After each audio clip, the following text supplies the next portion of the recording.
Olá, queridos, está no ar mais um programa Cabeça para Cima, né? Que você já sabe que o nosso tempo aqui, que para mim é um tempo muito especial, é o momento de poder conversar com você sobre temas que fazem diferença no nosso dia a dia. Gratíssima pela participação de todos vocês, pelas mensagens, pela interação proporcionada aí no nosso Facebook, nas nossas mídias sociais. É muito, muito gratificante receber todas as mensagens de carinho de vocês, de reforço daquilo que fazemos aqui. É isso aí, a nossa missão é abençoar vidas, então se a gente abençoa você, a gente fica feliz. Vai aqui o nosso agradecimento, não apenas meu, mas de toda a nossa equipe, para você que nos ajuda reforçando, dando feedback sobre aquilo que fazemos. Que o Senhor Deus continue abençoando a tua vida, te cobrindo de graça, de misericórdia todos os dias e podendo realizar os desejos do teu coração. Mas vocês sabem que nesse momento inicial é também o meu momento de honrar com pessoas especiais que nos acompanham, que têm uma visão, um olhar adequado para aquilo que fazemos aqui na Rede Boas Novas de televisão. Quando eu digo olhar adequado é porque entendem a nossa missão, sabem que nós estamos aqui para divulgar Jesus, para proclamar o Evangelho de Cristo, só que de uma forma bastante diferenciada, falando sobre realidades do nosso dia a dia. E essas pessoas que entendem a nossa missão, elas oram pelas Boas Novas, contribuem, nos ajudam financeiramente para que nós possamos aí dar conta da nossa missão. E por isso, eu quero honrar vocês agradecendo, pedindo a Deus que possa abençoar a vida de vocês, que também possa atender os desejos do seu coração e, particularmente, manter acesa essa chama de semear no reino de Deus. E quando eu digo semear no reino de Deus, não estou falando semear na Boas Novas, não. Estou falando no reino de Deus de verdade, da forma mais ampla possível, porque esse é o nosso grande objetivo, a nossa grande missão. Mais uma vez, muitíssimo obrigada pela companhia de todos vocês. Cabeça para Cima de hoje vai falar sobre um tema que é um tema bastante especial, porque ele pode dizer respeito a cada um de nós. Por exemplo, você que está aí, você já teve uma crise existencial? Não? De verdade? Tem certeza disso? Mas o que é essa história de crise existencial? Como é que ela chega? Por que ela chega? Como lidar com ela? É normal? Pois é, você pediu. E hoje nós trouxemos especialistas para conversar e entender mais sobre crise existencial. Começamos com o nosso informativo.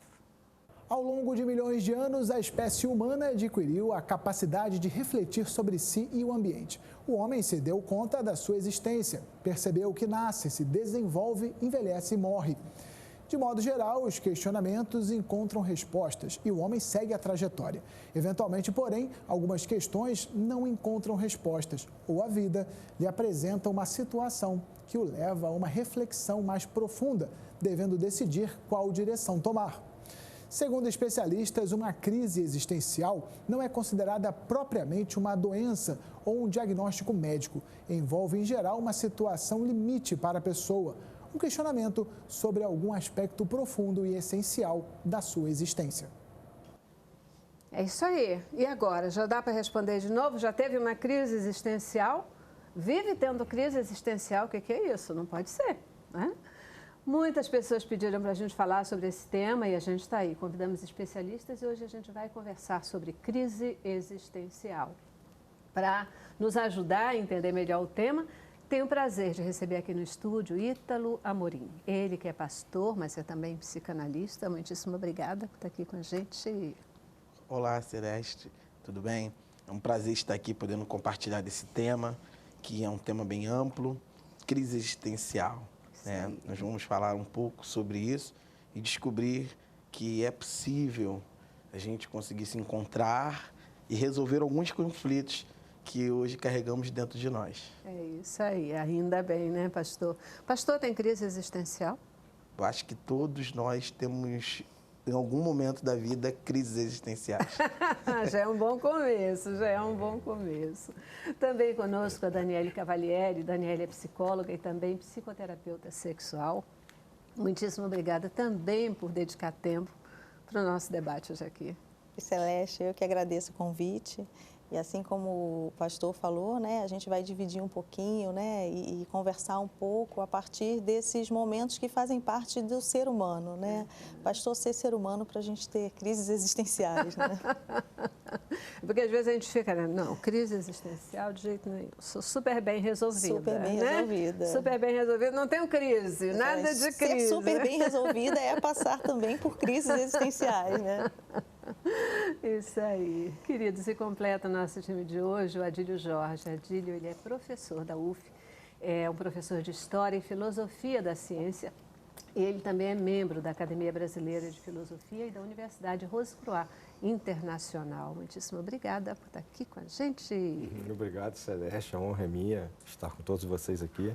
E um tema que é muito caro, a filosofia e a história da filosofia também, porque, na minha visão, vem desde que o homem se perguntou pela primeira vez quem sou eu, o que estou fazendo aqui. Olha, eu já gosto que você diz assim, que o homem, desde que, né, se perguntou pela primeira vez quem sou eu, porque às vezes tem coisas assim que a galera começa a dizer, isso é coisa de mulher, né? Crise, não, crise existencial é coisa de mulher. Homem, não tem crise existencial, ainda bem que... De jeito nenhum, de jeito nenhum. Ainda bem que já começou pelo homem, ainda que no sentido genérico da história, Exato. ainda que no sentido genérico, né? Mas é isso, né? A gente fala em crise e a gente fica muitas vezes dizendo, não, eu nunca tive uma crise existencial. Se todo mundo tem, se é uma coisa tão normal, desde sempre, o que é essa bendita crise existencial?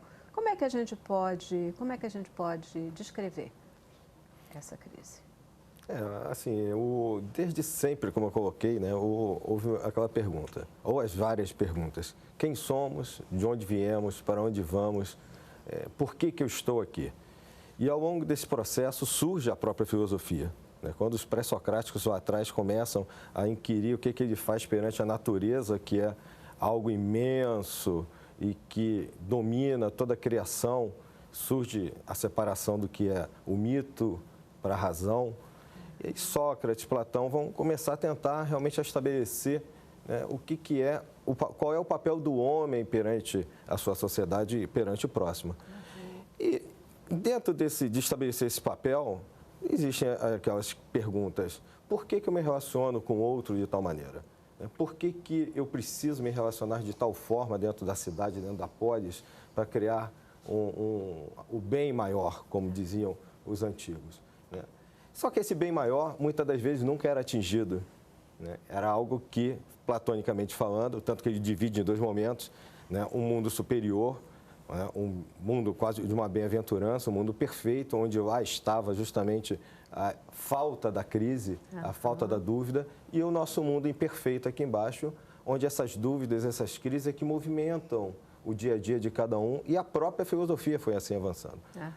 E, ao longo do tempo, a gente vê que a própria ciência precisou de espaços para tomar o lugar dessas crises existenciais, e assim o fez. Né? Quando Copérnico tira o homem do centro do universo e diz que é o Sol que é o centro do universo, ele responde uma dúvida, bom, realmente nós somos responsáveis por tudo, mas, em compensação, nós perguntamos, então, qual é o nosso papel no universo?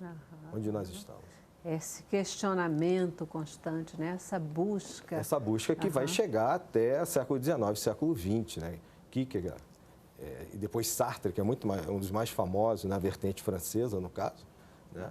Vai colocar que a existência supera a essência, uma frase famosa do Sartre, né? Verdade. Ou seja, na opinião dele, eu não preciso me preocupar com a essência, eu preciso me preocupar com a existência. Isso seria o suficiente para trazer a tal da felicidade, e os antigos já falavam, a eudaimonia dos antigos gregos, né? E que, no final das contas, também não respondeu ainda. Só essa questão, não preciso me preocupar com a essência, mas com a existência, isso aí dá um programa inteiro. Só isso já é uma questão. Só isso aí já é uma baita. Porque ele na minha opinião, ele transfere uma lacuna, né? Ele tira a sua questão interior, imanente, e joga para as coisas, para o existir, e fica um buraco no lugar. É isso aí. A gente pode discutir depois. Eu penso que Na verdade, a crise existencial ele é um problema desde o início da humanidade, né? Só que hoje é muito falado, né? Porque hoje a gente vive uma sociedade que tem se transformado, né? Desde a área da sexualidade, da área dos relacionamentos. E as pessoas antigamente tinham uma ideia de seguir aquilo que seus pais lhes direcionavam, lhe davam por caminho. Hoje, a sociedade ela tem a concepção que eu posso fazer a minha escolha. Mas a grande realidade é, baseado em quê eu posso escolher? Porque as pessoas querem escolher sem estrutura para algo que simplesmente escolhem, né? Sem um direcionamento. Daí nascem questões existenciais, das crises existenciais.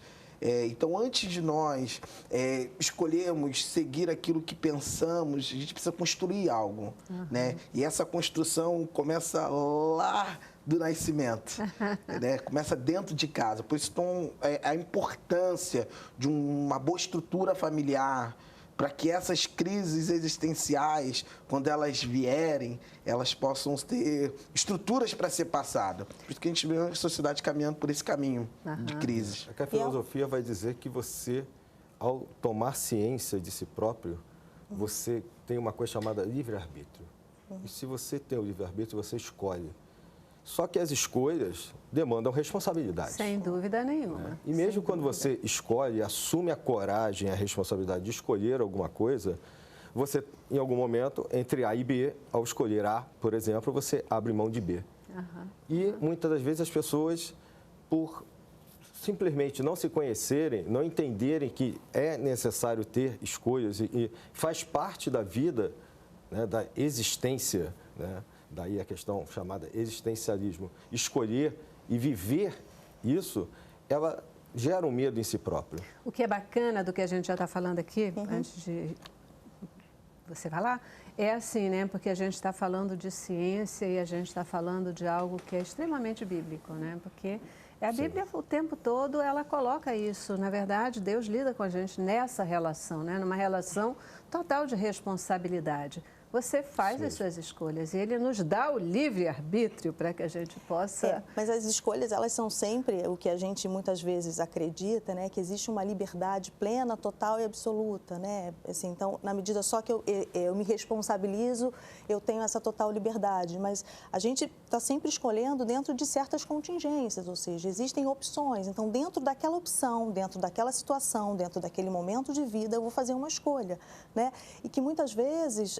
não é uma escolha que será definitiva, né? Eu escolhi isto agora, mas nada me impede de daqui a pouco eu fazer uma nova escolha, né? Porque a vida, ela é dinâmica, então nós vamos fazendo, nós vamos construindo aprendizados, né? Até uma escolha que talvez não tenha sido tão satisfatória naquele momento me traz um ensinamento, sem né? dúvida. Vai me trazendo experiências. E a vida, erro, a gente aprende muito com o erro, muito mais com erro do que com um acerto. Na medida em que a gente erra, né? Eu gosto muito daquele filme Divertidamente, que ele fala das emoções, né? Então, cada emoção ela tem uma função na vida do indivíduo, né? E a tristeza, nesse momento, é um momento onde você vai fazer uma reflexão. Então, quando você erra, você tem uma frustração, você tem uma tristeza, e é justamente nesse momento onde você para olhar e para entender, né, o que, de fato, aquilo ali te trouxe. E como bem o Adílio falou, existe a questão dessa liberdade, mas também existe uma aprendizagem toda que a gente não vem do nada, né? Então, assim, existe uma família, existe uma estrutura, existem aprendizados que vão sendo passados de geração a geração, né? E que muitas vezes a gente não tem uma clareza do quanto aquilo atua sobre nós e o quanto aquilo atua na decisão que nós estamos tendo. Pois é, e aí a gente já tem um monte de informação assim extraordinária, né, nesse bloco. Essa questão do ser ou não ser, eis a questão, né? A nossa existência nos empurra para questões existenciais. É interessante porque por muito tempo se achou que o que movia o mundo eram as respostas, não é? Mas a gente começa a entender, e eu gosto muito de pensar por esse lado, que na verdade não são as respostas que movem, são as perguntas, São as de dúvidas. verdade, né? São as dúvidas que movem a gente, porque é a partir da dúvida que você começa a dizer, e se, por quê? Né? E você começa a caminhar na busca de alguma coisa, e é isso que gera um movimento. Né? Essa dúvida gera uma angústia, que é uma angústia positiva. Verdade. E que, quando é bem trabalhada, vai levar as respostas devidas. Pode ser positiva ou... Como, né? não, exatamente, quando mal trabalhada ou não compreendida pelo ser, né, como a gente fala na própria filosofia, pelo próprio ser, aí sim vai levar à beira de um abismo. Exato. Né? Então, agora, para onde eu vou? Né? Aí repete, você tem uma questão atávica de voltar àquela questão de onde eu vim, o que eu faço agora, por que eu estou aqui. Isso é, digamos assim, um mote para a crise existencial moderna, ou para alguns, como a gente chama de pós-modernidade. Exato. Né? Porque é trabalhar com a liberdade. Isso aí. Exatamente. Isso que a Daniela estava colocando também, né, da questão da responsabilidade, que a gente sempre acha isso. Não, não, a decisão é minha, ampla, geral e restrita, eu decido e eu sempre posso optar por uma coisa ou outra. A gente até pode optar por uma coisa ou outra, mas essa opção, ela tem todas as circunstâncias. Optar por uma coisa ou por outra é um processo de escolha que eu tenho que me responsabilizar por elas, não é mesmo? Tenho que me responsabilizar por elas. Quando eu escolho A ou B, isso vem com um pacote, né? E a gente precisa ter consciência disso. Nem sempre a gente tem, né, pastor? Nem sempre a gente tem e depois a gente começa a entrar em pânico. As pessoas... Muito bom ter a consciência, desculpe lhe cortar, de que toda escolha é agora, a gente pode mudar depois, a gente pode mudar. Tem o pacote, mas a gente pode mudar. Eu estou lhe interrompendo porque eu já preciso ir para o intervalo, então eu vou para o intervalo e a gente volta para continuar conversando aqui sobre essa questão da crise existencial. Queria entender com vocês, assim, como é que ela chega, por que ela chega, né? Porque eu posso escolher viver nesse mundo mais do que perfeito, não questionar nada nunca. E, será que dá para a gente passar o tempo todo sem questionar ou questionar, mas não se envolver com a questão? Como é que a crise existencial chega? Existe uma idade mais propícia para a crise existencial chegar? Ela é mais comum de alguma faixa etária da vida? Como é que é esse negócio, né? E o que fazer quando ela chega? Quais são as consequências para uma crise existencial mal resolvida? Tá? Intervalo. Cabeça pra cima. Cabeça pra cima. Isso aí, você pediu e a gente está aqui hoje conversando sobre crise existencial. Olha a galera que a gente tem aqui, né? Só fera mesmo, para a gente poder entender melhor esse assunto. Acho que são os chineses que eles colocam, né? Eles têm a mesma figura para crise e oportunidade, né?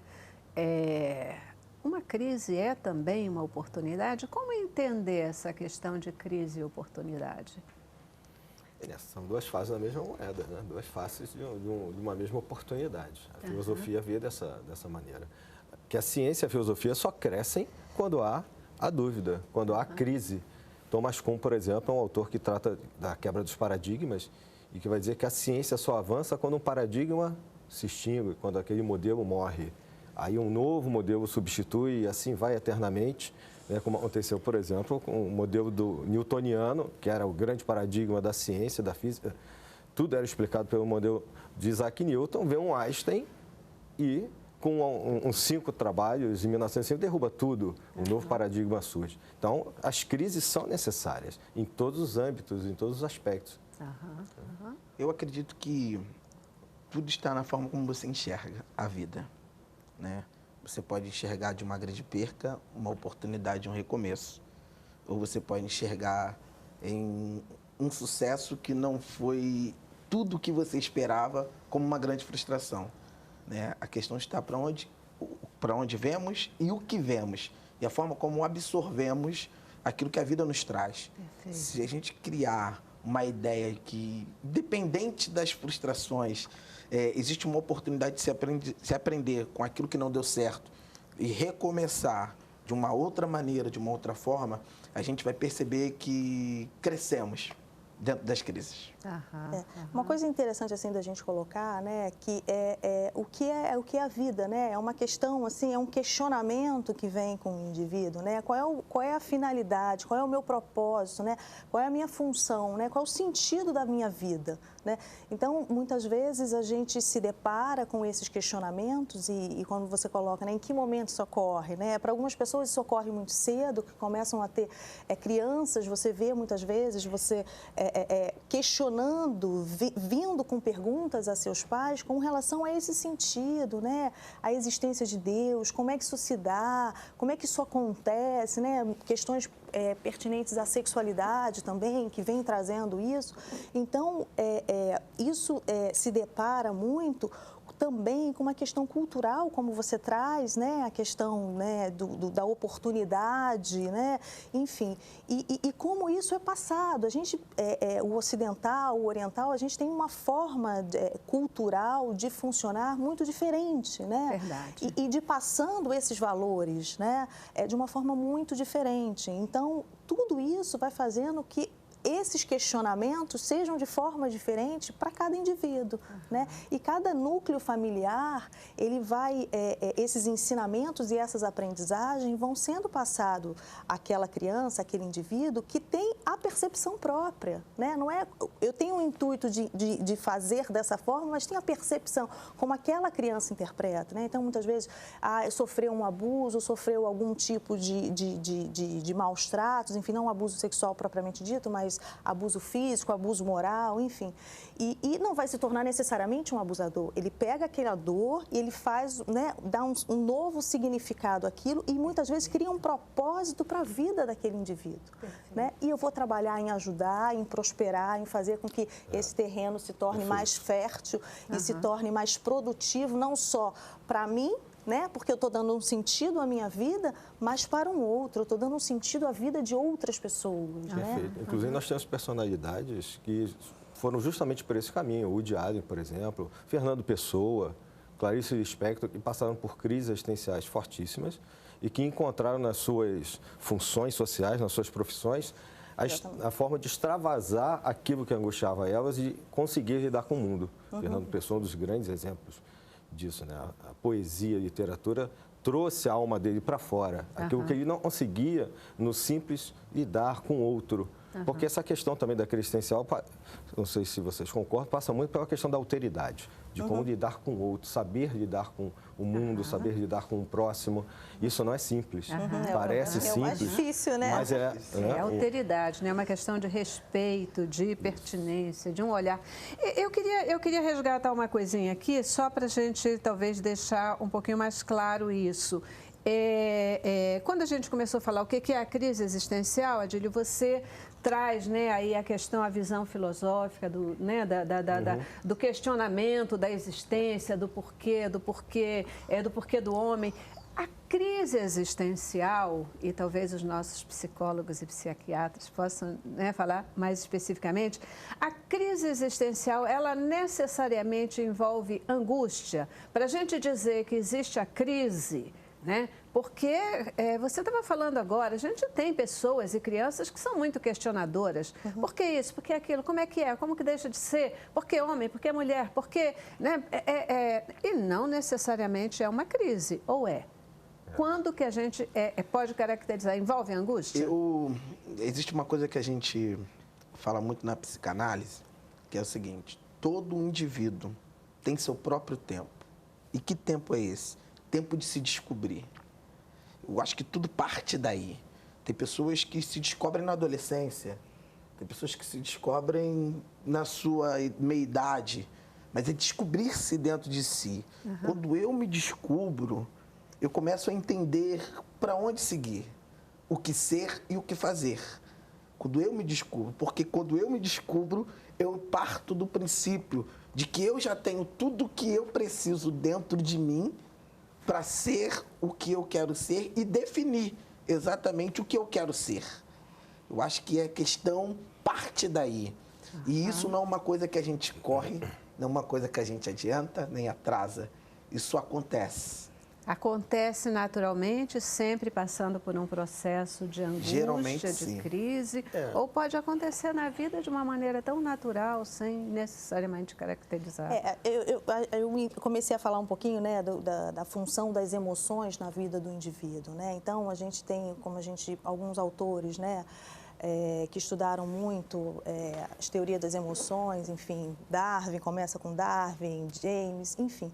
Então, cada emoção, ela tem uma função na vida do indivíduo, né? Alegria, tristeza, nojo, a própria angústia, né? Qual é a finalidade dessa angústia, né? Dessa tristeza, que é justamente esse momento de reflexão, né? Então, muitas vezes a angústia ela é vista como alguma coisa que não é assim tão legal de ser sentida, mas ela tem uma função na vida do indivíduo. Ela tem uma função de uma reflexão a partir daquilo que está sendo vivenciado, né? E isso não é uma coisa estanque, né? Isso é indivíduo, né? A hora a gente sente uma coisa, a hora a gente sente outra, porque ela tem uma função dentro da vida do indivíduo, né? Para muitos existencialistas é exatamente isso. Não há um momento certo, a angústia é um motorzinho. Aquilo e leva você realmente a buscar sempre, você nasce com aquilo. E que você vê no mundo a saída para as suas questões. É por isso que, por exemplo, Sartre se envolveu, e muitos outros existencialistas se envolveram com movimentos políticos e artísticos, porque era a forma de você exteriorizar essas questões. Né? Uma outra que surge, que acabou gerando uma angústia, uma outra angústia, e vem mostrar que isso talvez vai e volte, é a questão de você se envolve em alguns movimentos. Então, você abre mão da religiosidade, por exemplo, e isso, em muitos casos, para alguns funcionou bem, no caso de Sartre, né, Simone de Beauvoir e tal, mas em outros filósofos que precederam Sartre não era o caso. Né? Então, muitos deles eram religiosos, judeus, católicos, protestantes e tal, e conseguiam desenvolver uma visão existencialista, mesmo tendo ainda dentro de si, né, uma forma de superar um pouco, de diminuir suas angústias através da religiosidade, da crença em Deus. Coisa que Sartre, ou Mateu, não considerava. Colocando que a gente está caminhando para esse lado do divino, né, o que a gente olha na Bíblia, e a Bíblia vai tratar disso. A gente vê o próprio caso de Abraão. Né? Abraão, ele vive uma crise existencial quando ele está na Mesopotâmia, e Deus aparece para ele e diz: sai da tua terra, sai da tua parentela, vai para a terra que eu te mostrarei. Abraão carrega Ló, não é isso que diz o texto? E chega um momento que Abraão percebe que há uma crise familiar e ele dispensa Ló. Quando ele dispensa Ló, Deus aparece, porque Deus olhou e disse: é agora. Ele entendeu que ele precisou cortar alguns vínculos para ele ser tudo aquilo que ele tinha potencial para ser. E a grande verdade que a Bíblia nos ensina dentro disso é que as pessoas querem chegar, mas têm medo de cortar algumas coisas.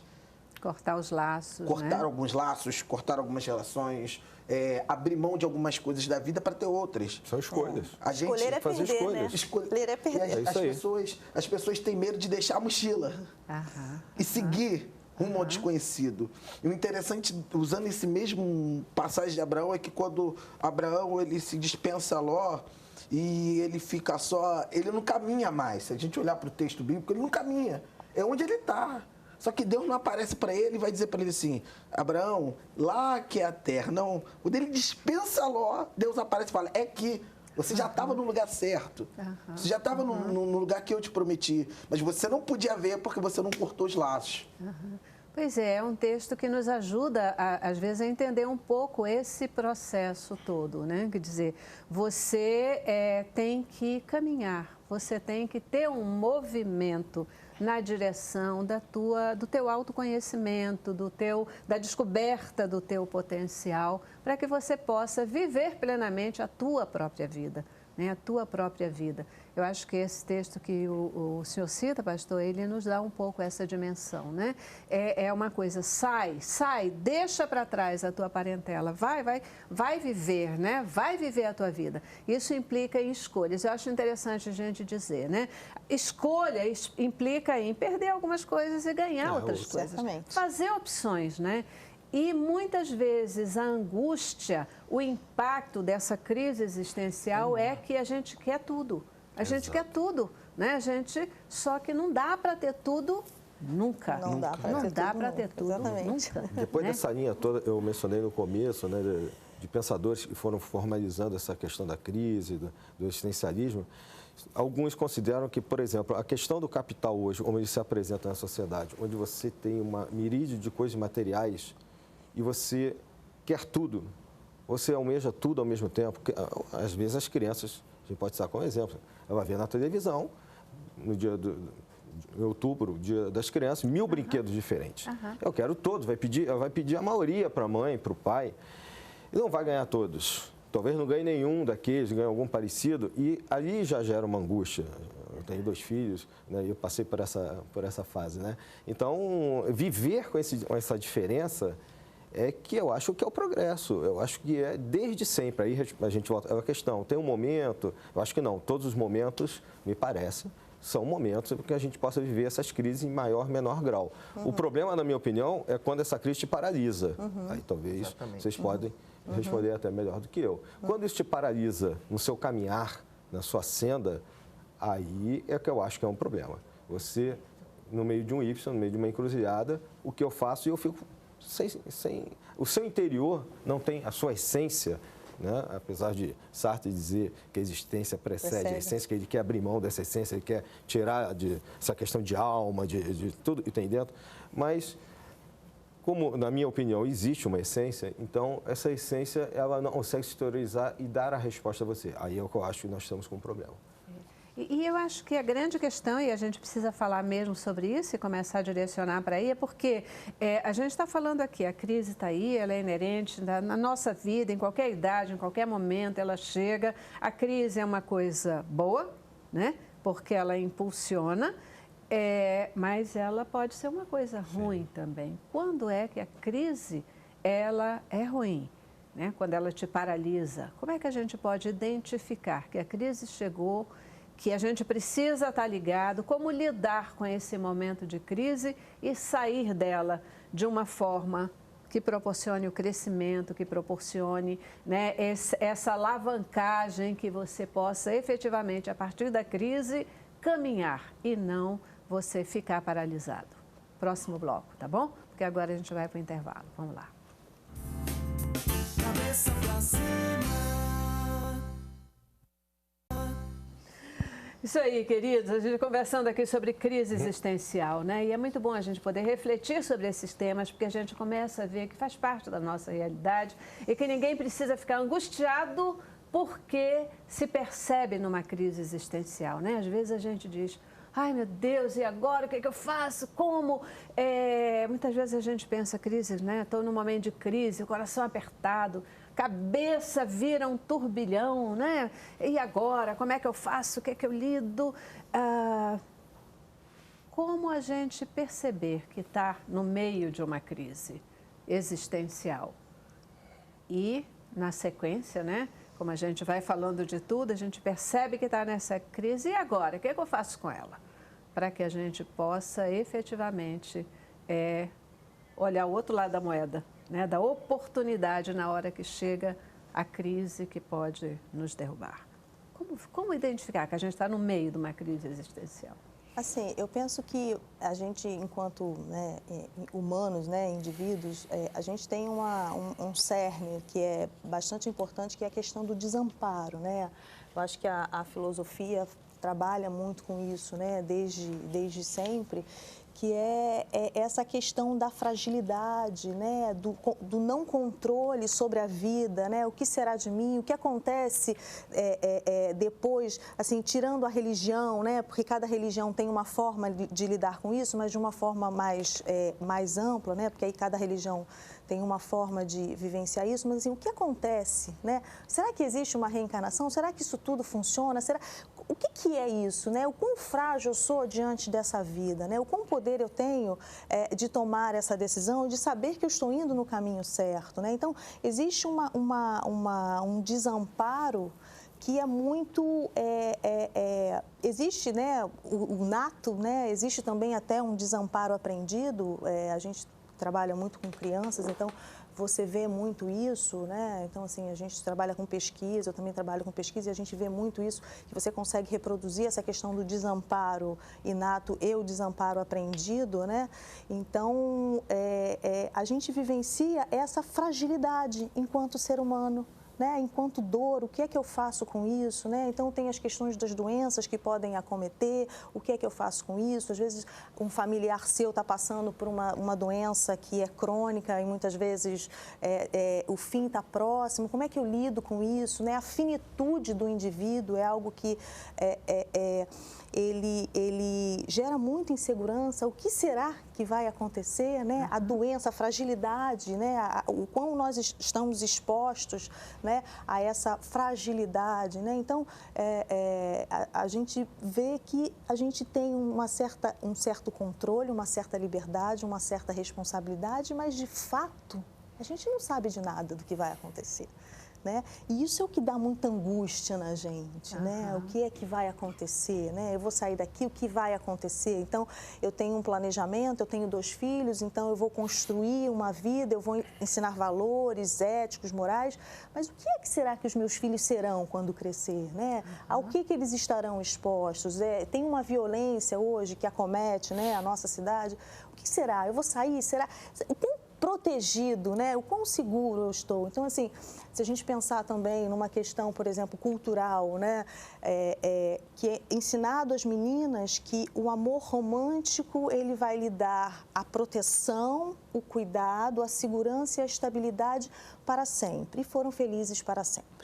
E aí essa menina cresce, vai se tornando uma mulher e ela percebe que a vida não é isso, mas foi ensinado isso para ela. Né? Culturalmente falando, foi dado a ela essa segurança de que no momento em que ela encontra o amor romântico, ela estará protegida para sempre. E no momento em que ela encontra esse amor romântico, ela percebe que isso não acontece... Às vezes desaba, né? Desaba. Às vezes desaba. E essa é uma realidade que está aí, a gente se depara com ela o tempo todo. Mas se deparar com essa realidade não necessariamente significa a crise, Sim. certo? Não necessariamente significa a crise. Como que a gente pode dizer, não, mas espera aí, essa pessoa está em crise. Eu posso olhar para mim e dizer, eu estou em crise. Quando eu me deparo com tudo isso, e acontece o que com a gente? Eu acho que a gente começa a perceber quando está em crise, quando a gente não consegue lidar com a dor. Porque lidar com a dor não é o ato de não senti-la, mas é sentir ciente de que isso um dia será amenizado e eu posso seguir a vida com esta dor até o tempo dela se extinguir ou amenizar. A própria Bíblia nos ensina que o choro pode durar uma noite, mas a alegria vem pela manhã. Isso significa que toda dor é por enquanto. Ela passa. Verdade. Né? Tem uma passagem de um período na vida de Davi, quando ele engravida Betseba, né? Seu primeiro filho com Betseba, e o menino nasce com a gestação complicada. E ele entra dentro do quarto, o menino está para nascer, ele entra dentro do quarto, ele chora, ele planteia, ele faz jejum, e, na verdade ele está vivendo a sua angústia. E ele está na expectativa de que seu filho vai conseguir superar aquilo e vai viver. Só que depois de 3 dias ele recebe a notícia que seu filho morre. Então Davi levanta-se da sua cama, lava seu rosto, manda servir o banquete, come, e as pessoas perguntam, Davi, mas não era essa agora o horário de você chorar, porque seu filho morreu? Não era o horário para você lamentar? E Davi vai dizer, o meu horário de lamentar e de chorar enquanto estava vivo. Morreu, eu preciso seguir em frente. Eu acho que isso é tão duro, às vezes. Eu entendo, e é perfeito, né? A gente tem tempo para todas as coisas, né? Mas a gente precisa viver a crise, ou não precisa? Sim, se você não vive, você não aprende. Você aprende, ela faz parte da vida. Não tem como você seccionar pedaços do seu viver. Você não tem como tirar isso de você. Eu digo assim, essa coisa tão dura, só porque muitas vezes, diante de uma perda, o que se coloca é que você tem que, no dia seguinte, virar, enfrentar e não chorar e não sei o que, ir embora. E eu penso que, particularmente, uma crise ela precisa ser vivida, Sim. o luto ele precisa Ela ser tem que ser vivido. extinta. Até para que ela possa ser extinta. Exatamente. Exatamente. Fala né? isso quanto ao luto, inclusive. Exatamente, né? E as dores, né?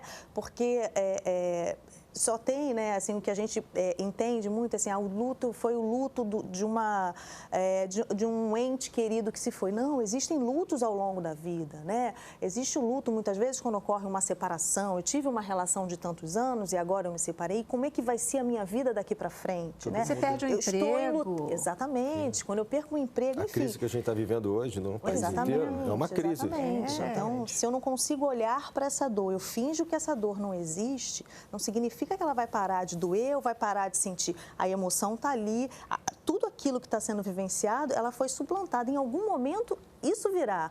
Muitas vezes vem com uma questão de doença psicossomática, né? Exatamente. Você somatiza alguma Você coisa. somatiza alguma coisa, enfim, algumas vezes você não entende exatamente por que está se sentindo dessa forma, mas é porque aquilo não foi olhado, aquilo não foi cuidado, aquilo não foi vivenciado, para que você possa passar para o estágio seguinte, né? Porque é como você falou, a vida é dinâmica, né? A vida, ela continua no seu fluxo contínuo, mas a gente precisa, muitas vezes, parar para que a gente possa se cuidar, se conhecer, entender qual é a função daquilo ali, para que a gente consiga caminhar, seguir em frente. Sentir faz parte da vida. São João da Cruz tem um poema muito bonito que fala sobre a noite negra da alma, né, que é um poema extenso, em que no final ele vai deixar claro, né, que o sol vai nascer de novo. Não há noite eterna. Por mais negra que seja a noite, né, o sol, simbolizado pelo próprio Jesus, ele vai ressurgir. Então, não perder a esperança e acreditar em si próprio é um remédio. O problema é quando você perde a fé, né? A fé naquilo que te conforta. Isso é uma das visões, né? Uma das possíveis respostas. Fé em você mesmo. Se você não é capaz de escolher, como eu disse, entre o A e o B, você perdeu a fé em você mesmo. E aí você não caminha. Eu acho que é o tempo mesmo da gente poder falar um pouquinho sobre isso, né? Já caminhando aí no nosso tempo.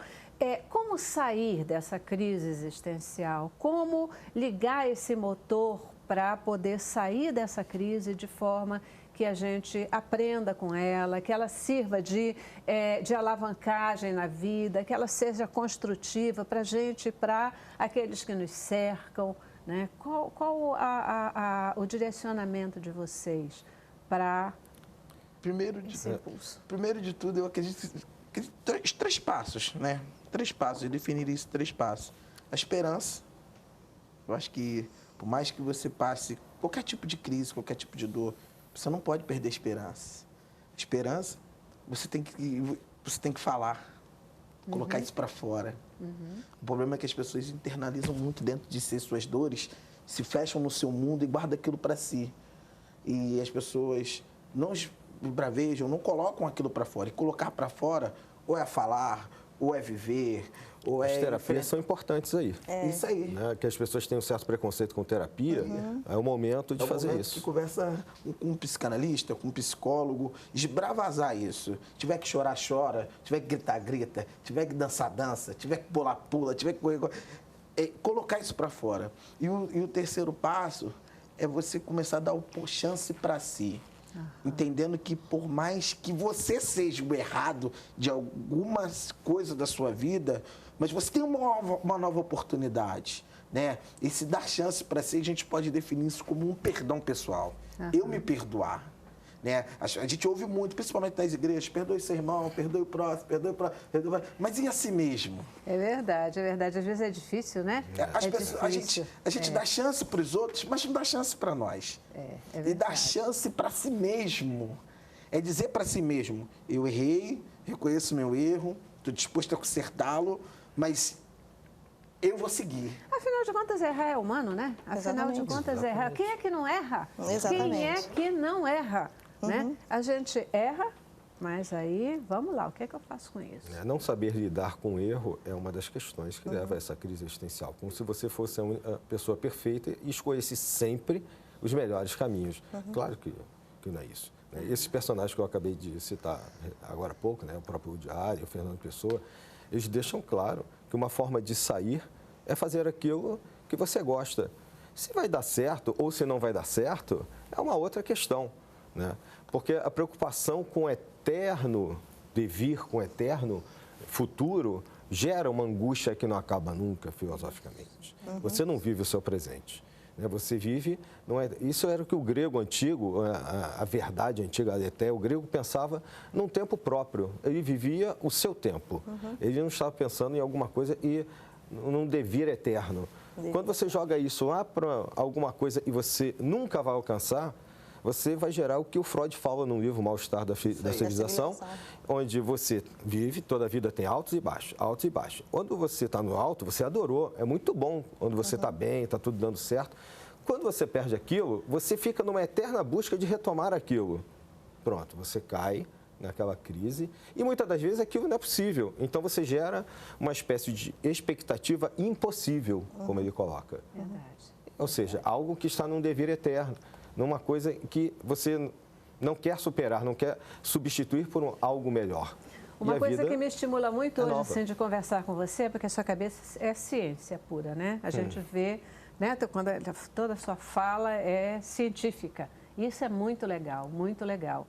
Mas o mais legal de tudo isso, para mim, é também a gente ver como que ciência e Bíblia andam tão lado a lado, né? Porque ele fala uma coisa do ponto de vista da ciência, cara, me remete a uma coisa da Bíblia. Uma coisa da Bíblia, né? Porque a Bíblia nos ensina isso, né? Está lá dito quando o Senhor diz para a gente assim, por que vocês vivem tão ansiosos, preocupados com o que vai acontecer com vocês? Relaxa, fica tranquilo. Olha os lírios do campo, repara lá, vê só como eles se vestem, que esplendor que eles têm.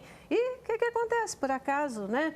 Quem é que eles ficam preocupados? Quem é que faz isso? Então, relaxa, confia, vai em frente, vive a vida que está aí, aproveita. E isso nos ajuda muito a sair da crise. Eu trabalho também com ciências, né, da religião, né? É um aspecto do meu trabalho. Então, tem uma frase que eu acho interessante, está no Evangelho de Marcos, de Jesus, em que ele fala que o homem ele deve seguir e ensinar, ele deve propagar a sua palavra, mas de nada adiantará ele fazer isso e conquistar as outras almas se ele perder a si próprio. É isso perder aí. a sua própria alma. Ou seja, adorei, fala do cientista, que coisa boa, isso aí.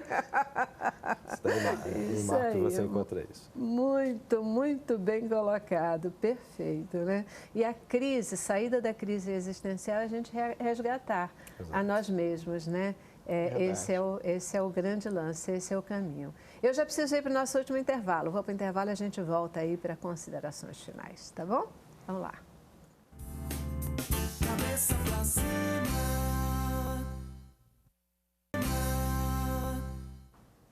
Uma das coisas que sempre acontece aqui no Cabeça para Cima, quando a gente fala de determinados temas, é uma crise, né? Porque a gente fica dizendo, ai, tem tanta coisa para falar, a gente não falou disso, não falou daquilo, mas é sem crise, porque você já sabe, né? O nosso grande objetivo aqui é levantar questões, tocar em pontos que ajudem você a refletir, a ir buscar material, leitura, aprofundar e você chegar às suas próprias conclusões. A gente quer impulsionar, mas não necessariamente responder, né? O nosso grande papel é esse. E foi fantástico conversar com vocês aqui hoje, né? Poder ter essas provocações e reflexões. Realmente, muitíssimo obrigada pela presença, pela participação de vocês nesse programa falando sobre esse tema. Sua mensagem final para o nosso telespectador. Assim, nesse tempo de mensagem final, assim, até uma coisa assim, né? Por que tem gente que é craque para olhar para um copo, né? Olhar para um copo e enxergar sempre esse copo meio cheio e outros que só olham para o copo e sempre o enxergam meio vazio? Ó vida, ó dia, ó azar. Ó céus. A minha mensagem final seria de esperança, ou seja, acreditar em você mesmo, acreditar que existe algo a mais. Eu acho que há uma ordem no mundo, eu acredito que há uma ordem implícita no mundo, não importa o nome que você dê a essa ordem, aqueles que usam um termo religioso, que usam um termo científico, e que você é capaz de ser senhor do seu próprio destino. Ou seja, tenha fé, tenha esperança, acredite em você mesmo, entenda que a vida é feita de altos e baixos, como o próprio Freud acabei de mencionar, e que nenhuma noite dura para sempre. Sempre o sol vai nascer. Então, acredite. É isso aí. Muito bom, muito bom. Então, eu acredito, Celeste, até dentro disso que a gente está como uma mensagem final, né, para quem está nos assistindo agora, né, o autoconhecimento, ele promove muito, né, quanto mais a gente se conhece, mais a gente sabe onde a gente está, o que a gente quer, né, e busca alternativas para chegar dentro desses objetivos, né. Muitas vezes a gente consegue fazer isso sozinho e outras vezes a gente realmente precisa de uma ajuda especializada, né. Não tenha vergonha de pedir ajuda, né. Pedir ajuda é muito mais um sinal de força, de querer melhorar, de querer encontrar o seu ponto máximo, a sua potencialidade, do que uma fragilidade, né? Então, foi muito bom participar, né? A gente poder discutir ideias e falar sobre questões que acometem a todos, né? De uma forma geral, e poder contribuir mesmo, né? De uma forma da gente, quanto mais a gente fala sobre essas questões, mais a gente vai naturalizando essas questões e mais a gente vai percebendo que não tem nada errado, que está tudo certo, que isso faz parte da vida e que a gente segue em frente. Que crise é bom. Que crise é bom. Crise é bom. Crise fortalece. Exatamente. Né? Fortalece. É hora de aquecer os músculos e Isso se mesmo. mexer. Pastor, rapidinho. A mensagem que eu deixo para os nossos telespectadores são duas. A primeira, dê chance a si mesmo. Acredite em você. Você pode até não ser tudo aquilo que você sonhou, mas você pode ser muito melhor do que esse estágio que você está vivendo. Maravilha. A segunda mensagem que eu quero deixar é: pense que as coisas sempre vão mudar. A vida, como já foi dito aqui, é muito dinâmica, corre muito, né? Um dia a gente está lá embaixo, outro dia a gente está lá em cima, mas buscar o equilíbrio dessas coisas é a chave. Não queira ser muito, mas também não aceite para si próprio estar por baixo. Verdade. Busque o seu equilíbrio, busque ser aquilo que você almeja ser. Invista em você, acredite em você, você pode ser aquilo que você planejou para si. É isso aí. E complementando, né, essa mensagem, Deus tem preparado para você o melhor. Acredite nisso. Deus não quer você por baixo. Ele quer ver você com uma vida plena e abundante. Esse é o propósito dele para a sua vida. E aí, você tem que trabalhar nessa direção. Obrigada mais uma vez pela presença e participação de vocês. Obrigada a você também que participou conosco. Você já sabe, né, que o programa a gente acaba com boa música. Hoje, atropelando um pouco a cantora, deixo vocês com um pouquinho da boa música da Ariela Daimer. Paz.